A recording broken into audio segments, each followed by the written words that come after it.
আপনারা যারা আমার ভিডিও দেখেন আপনারা জানেন আমি আসলে যে কোনো ধরনের খাবার চেষ্টা করি একটা ডিভাইস দিয়ে পিউরিফাই করার জন্য, কারণ খাবারে বিভিন্ন ধরনের দূষিত পদার্থ আছে, সেই দূষিত পদার্থগুলো অতিরিক্ত জমলেই আমাদের শরীরে টক্সিন বাড়ে এবং আমরা অসুস্থ হই।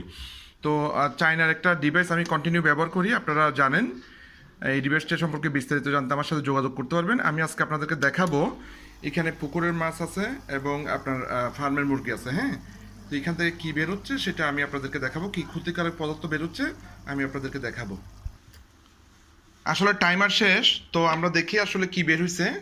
আপনারা স্পষ্ট দেখতেছেন এগুলো কি বের হয়েছে দেখেন। হ্যাঁ, আমরা দেখি আসলে কি বের হয়েছে। ঠিক আছে, তো এরকম যদি মাছ মাংস বা যে কোনো ধরনের খাবার পিউরিফাই করে ব্যবহার করেন তাহলে আপনি এবং আপনার পরিবারের সবাই সুস্থ থাকতে পারবেন। ভিডিওটি শেয়ার করুন, হয়তো আরেকজনের উপকার হবে। এবং আমার বাসায় যে কোনো মেহমান আসলে বা আমার বাসায় প্রতিনিয়ত আমি এটা ব্যবহার করি। ধন্যবাদ, ভালো থাকবেন, ধন্যবাদ।